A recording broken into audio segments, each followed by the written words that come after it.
ಆತ್ಮೀಯ ವೀಕ್ಷಕರೇ, ಅಂತೂ ಇಂತೂ ತುಟ್ಟಿ ಭತ್ಯೆ ಕುರಿತು ಒಂದು ಲೇಟೆಸ್ಟ್ ಅಪ್ಡೇಟ್ ತಮ್ಮೊಂದಿಗೆ ಶೇರ್ ಮಾಡ್ತಾ ಇದ್ದೀನಿ. ವಿಡಿಯೋನ ಸ್ಟಾರ್ಟ್ ಮಾಡೋಣ ವೀಕ್ಷಕರೇ. ಅದಕ್ಕಿಂತ ಮುಂಚೆ ನೀವು ಕೊಡುವ ಒಂದೇ ಒಂದು ಲೈಕ್ ನಮಗೆ ಸಪೋರ್ಟ್ ಆಗಿರುತ್ತೆ.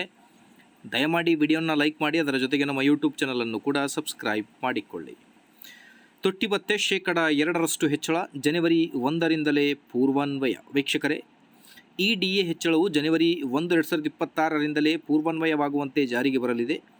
ಇದರಿಂದ 1.15 ಕೋಟಿಗೂ ಹೆಚ್ಚು ಕೇಂದ್ರ ಸರ್ಕಾರಿ ನೌಕರರು ಹಾಗೂ ಪಿಂಚಣಿದಾರರಿಗೆ ಅನುಕೂಲವಾಗಲಿದೆ. ಸರ್ಕಾರವು ವರ್ಷಕ್ಕೆ 2 ಬಾರಿ ಡಿಎ ಹೆಚ್ಚಳವನ್ನು ಘೋಷಿಸುತ್ತದೆ. ಪ್ರತಿ ವರ್ಷ ಜನವರಿ ಮತ್ತು ಜುಲೈ ತಿಂಗಳಲ್ಲಿ ಡಿಎ ಹೆಚ್ಚಳ ಮಾಡುತ್ತದೆ.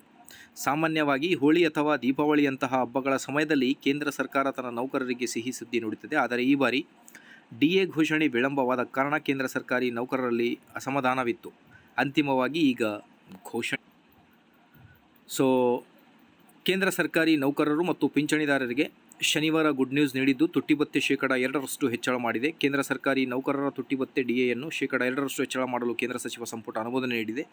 ಇದರೊಂದಿಗೆ ಕೇಂದ್ರ ಸರ್ಕಾರಿ ನೌಕರರ ತುಟ್ಟಿ ಭತ್ಯೆ 58ರಿಂದ 60ಕ್ಕೆ ಏರಿಕೆಯಾಗಲಿದೆ. ಈ ಹೆಚ್ಚಳವು ಜನವರಿ 1ರಿಂದಲೇ ಪೂರ್ವಾನ್ವಯವಾಗುವಂತೆ ಜಾರಿಗೆ ಬರಲಿದೆ. ಹಾಗಾಗಿ ಈಗ ಕೇಂದ್ರಕ್ಕೆ 2% ಅಂದರೆ ನಮ್ಮ ರಾಜ್ಯ ಸರ್ಕಾರಿ ನೌಕರರು ಕೂಡ ನಿಯರ್ಲಿ 1.5% ಏರಿಕೆಯಾಗಬಹುದು ಅನ್ನೋದೊಂದು ಹೋಪ್ ಇದೆ. ಆದಷ್ಟು ಬೇಗ ಏರಿಕೆಯಾಗಲಿ. ಮಾಹಿತಿ ಇಷ್ಟ ಆದಲ್ಲಿ ಲೈಕ್, ಶೇರ್ ಆ್ಯಂಡ್ ಸಬ್ಸ್ಕ್ರೈಬ್.